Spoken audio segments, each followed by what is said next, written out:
Vande Mataram. Welcome back to my channel, Courtroom Battles. Dear friends, my name is Dr. Tushar Mandlekar and I am a practicing advocate in Bombay High Court.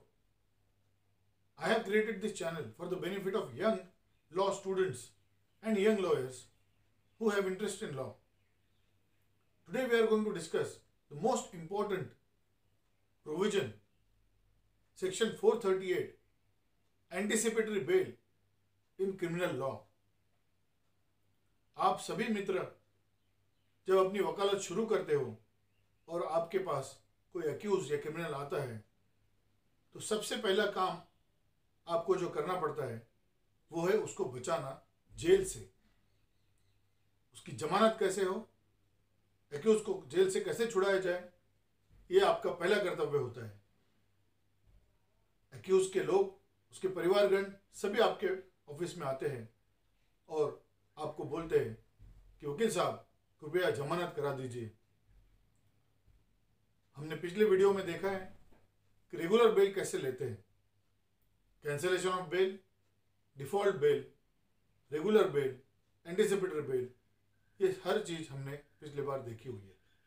आज हम anticipatory bail के बारे में बात करेंगे। Please keep on watching courtroom battles.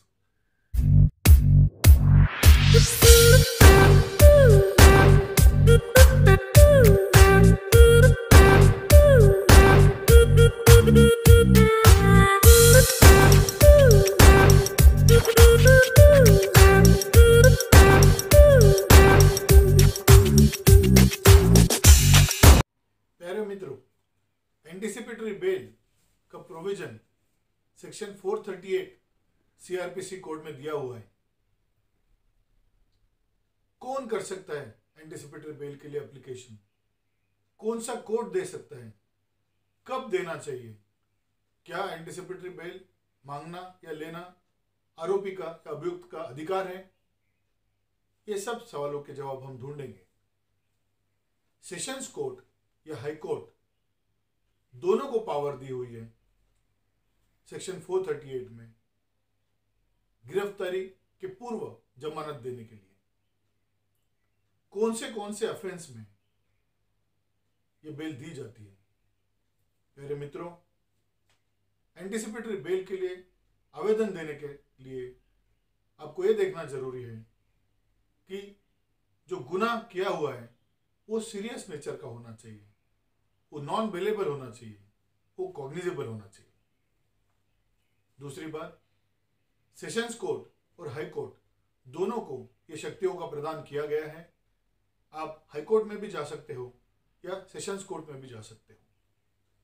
Anticipatory bail ये term define की नहीं है, इसकी डेफिनेशन क्रिमिनल प्रोसीजर कोड में नहीं दी है, बट इसका स्वाभाविक मतलब यह होता है कि गिरफ्तारी के पूर्व जमानत या bail in anticipation of arrest. तो जिस व्यक्ति को अपने अरेस्ट होने की संभावना नजर आती है या उसके ऊपर एफआईआर दर्ज हो जाता है और उसे लगता है कि पुलिस अभी उसे अरेस्ट करने वाली है, उसकी गिरफ्तारी होने वाली है, उस सिचुएशन में उस व्यक्ति ने या अभियुक्त ने या आरोप ने आवेदन करना चाहिए।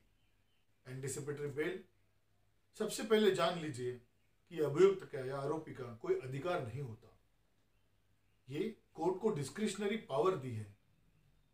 कोर्ट सभी संभावनाओं को देखते हुए आपकी बेल कर सकता है या रिजेक्ट भी कर सकता है। एंटीसिपेटरी बेल के लिए आवेदन करने के बाद माननीय न्यायाधीश को क्या देखना होता है? अकॉर्डिंग टू सेक्शन 438, माननीय न्यायाधीश को कुछ चीजें देखना बहुत अनिवार्य होती है, जैसे कि nature and gravity of the accusation, मतलब आरोपी के ऊपर किए गए आरोपों की गंभीरता कितनी है।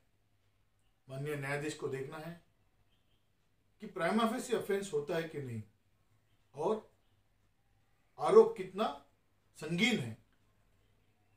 अगर अपराध बड़ा संगीन है, मर्डर है, रेप है या और गंभीर है, तो उस सिचुएशन में एंटीसिपेटरी बेल नहीं मिलती ऐसा बहुत लोगों का मानना है, लेकिन प्यारे मित्रों ऐसा कुछ भी नहीं है। माननीय न्यायाधीश वो सब देखेंगे।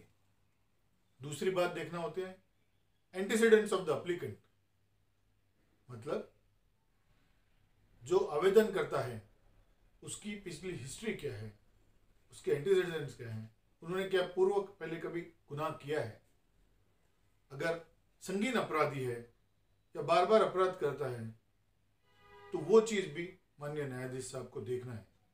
अगर आप पहली बार ही बेल ले रहे हो या पहली बार जिंदगी में अपराध का कोई आपके ऊपर आरोप लगा है तो बेल मिलना आसान हो जाता है। तीसरा देखना होता है possibility of the applicant from fleeing justice. इसे पॉपुलरली फ्लाइट रिस्क कहा जाता है, मतलब आवेदनकर्ता कहीं देश छोड़ के भाग न जाए या ट्रायल के दौरान कोर्ट रूम में नजर न आए, ऐसा नहीं होना चाहिए। चौथी बात, where the accusation has been made with the object of injuring or humiliating the applicant by having him so arrested। अगर एक्यूज को मतलब आवेदनकर्ता को ह्यूमिलेट करने के लिए या हरास करने के लिए तो नहीं आरोप लगे हैं या उनके ऊपर अरेस्ट करना जरूरी है, ये सब चीजें माननीय न्यायाधीश को देखना होता है। प्यारे मित्रों, बेल ये डिस्क्रिशन है, मतलब ये एक्यूज का अधिकार नहीं है। ये माननीय न्यायाधीश दे भी सकते और नहीं भी दे सकते, लेकिन माननीय सुप्रीम कोर्ट ने कई बार इसकी टेस्ट दी हुई है। उस टेस्ट के अनुसार काम करना जरूरी होता है। और एक बात जानना बहुत जरूरी है कि एंटीसिपेटरी बेल देते समय माननीय न्यायाधीश कुछ कंडीशंस रख सकते हैं और कंडीशंस रखना ही चाहिए। तो ऐसी कौन सी कंडीशंस है जो माननीय न्यायाधीश आपके लिए बेल देते समय रखेंगे? Number 1, condition that the person shall make him available for the interrogation by the police officer as and when required। मतलब जब भी चाहिए तब आरोपी खुद को इन्वेस्टिगेशन में मदद करेगा और इंटरोगेशन करने के लिए या पूछताछ करने के लिए पुलिस ऑफिसर के पास जाएगा। Number 2, condition that the person shall not directly or indirectly make any inducement, threat or promise to any person acquainted with the facts of the case or to threaten the complainant। ये बहुत महत्वपूर्ण condition है। इसमें माननीय न्यायाधीश ये लिख सकते हैं कि आरोपी या आवेदनकर्ता किसी भी विटनेस को या कंप्लेनेंट को नहीं धमकाएंगे या फिर कोई एविडेंस के साथ छेड़खानी नहीं करेंगे। तीसरी और महत्वपूर्ण कंडीशन ये हो सकती है कि आरोपी हिंदुस्तान छोड़ के नहीं भागेगा।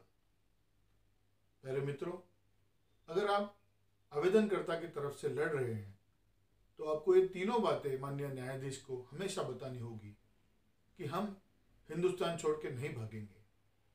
जब भी चाहिए तब हम पुलिस ऑफिसर के सामने मौजूद रहेंगे और इन्वेस्टिगेशन में पूछताछ में पूरा सहकार्य करेंगे और विटनेस को कंप्लेनेंट को कभी भी नहीं धमकाएंगे। कोई भी ऐसी कंडीशन जो माननीय न्यायाधीश बेल के समय लगाएंगे वो अनरीजनेबल नहीं होना चाहिए। माननीय सुप्रीम कोर्ट ने कहा है कि अनरीजनेबल कंडीशन अगर देंगे तो बेल नहीं देने जैसा हो जाएगा। इसलिए आपको यह भी देखना होता है कि कंडीशंस बहुत रीजनेबली प्लेस्ड होनी चाहिए और एक्यूज को उसको फॉलो करना चाहिए। कई बार ऐसा भी होता है कि बेल बॉन्ड भरने के लिए लगाते हैं, या तो पर्सनल बॉन्ड होता है या कुछ श्योरिटी देने के लिए बोलते हैं, वो भी आपको निभाना पड़ता है। Siddharam Mitra versus state of Maharashtra 2011 1 SCC 694। इस केस लॉ में बेल के लिए पैरामीटर्स दिए गए हैं और कुछ फैक्टर्स दिए गए हैं जो हर न्यायाधीश को कंसिडर करना पड़ता है। रेगुलर बेल और एंटीसिपेटरी बेल में फ़र्क ये होता है कि रेगुलर बेल आपको अरेस्ट होने के बाद लेनी पड़ती है और एंटीसिपेटरी बेल अरेस्ट होने के पूर्व। इमीडिएटली एफआईआर दर्ज होने के बाद आपको एंटीसिपेटरी बेल के लिए आवेदन कर देना चाहिए सेक्शन 438 में। It is held by the honourable supreme court that the power of the anticipatory bail under section 438 has to be used only in exceptional circumstances. Jaiprakash Singh versus State of Bihar 2012 4 SCC 379। अन्य supreme court ने यह कहा है कि anticipatory bail exceptional situation में ही देना चाहिए। Anticipatory bail देना कोई अनिवार्य नहीं है, वो एक्यूज का राइट भी नहीं है, लेकिन वो देते समय माननीय कोर्ट को, अदालत को ये देखना बहुत जरूरी है कि क्या पुलिस अपनी शक्तियों का दुरुपयोग तो नहीं कर रही, क्या आवेदनकर्ता को जबरन उठा के अरेस्ट करके ह्यूमिलेट या हरास तो नहीं कर रही।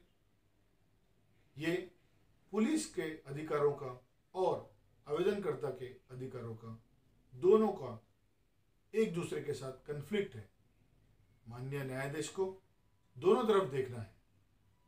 बेल देते समय यह देखना बहुत जरूरी है कि आवेदनकर्ता या आरोपी पुलिस को इंट्रोगेशन में या इन्वेस्टिगेशन में सहायता करे।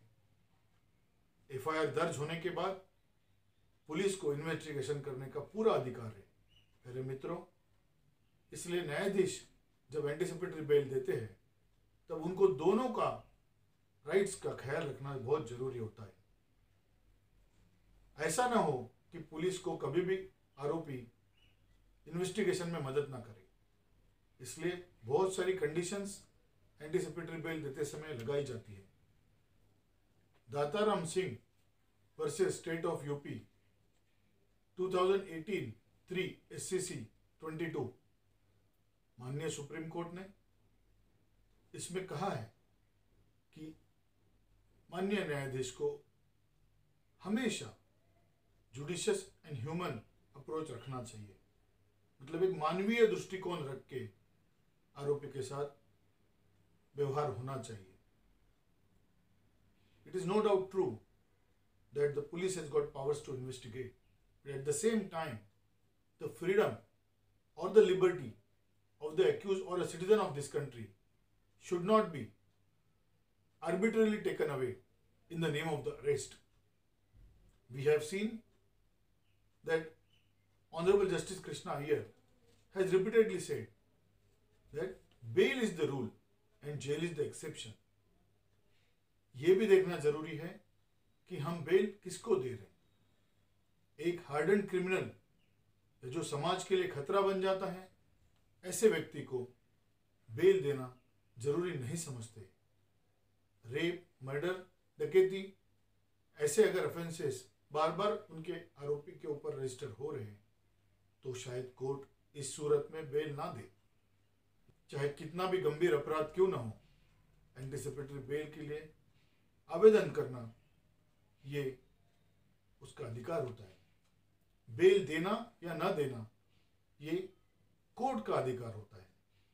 तो प्यारे मित्रों, आपको ये देखना बहुत जरूरी है कि आप जैसे ही एफआईआर रजिस्टर हो जाए, आरोपी की तरफ से एंटीसिपेटरी बेल का आवेदन सेशंस कोर्ट या हाई कोर्ट में तुरंत कर दें। प्यारे मित्रों, माननीय सर्वोच्च न्यायालय ने ऐसा भी कहा है कि जिस व्यक्ति के खिलाफ वारंट इशू हो चुका है या जिस व्यक्ति को कोर्ट ने प्रोक्लेम ऑफेंडर घोषित कर चुका है, ऐसे व्यक्ति को या ऐसे नागरिक को एंटीसिपेटरी बेल नहीं देना चाहिए। State of MP versus Pradeep Sharma, criminal appeal 2049 of 2013, decided on 6th of December 2013। प्यारे मित्रों, और एक बात का ख्याल रखना बहुत जरूरी होता है कि जब भी बेल आवेदन किया जाता है, न्यायाधीश पुलिस को या पुलिस के अधिवक्ता को सुनना जरूरी समझते हैं। आपको एड इंटरिम बेल या प्रोटेक्शन पहले दिन मिल सकता है, लेकिन हो सकता है पुलिस की बात सुनकर माननीय न्यायालय आपको बेल ना दे। इस सूरत में आपको सबऑर्डिनेट कोर्ट का आदेश चैलेंज करना चाहिए। This is important to know that the police must be heard while deciding the bail application. The Honorable Magistrate or the court has to also see the material available on the record. जो investigation किया है, जो तकरार प्राप्त हुई है और police की केस डायरी, ये सब चीज़ें माननीय न्यायाधीश को बेल देते समय देखना बहुत अनिवार्य है। अगर आपको आज का वीडियो पसंद आया हो तो कृपया कमेंट कीजिए, लाइक करें और शेयर करें। Please subscribe to my channel court room battles. जय हिंद, जय भारत।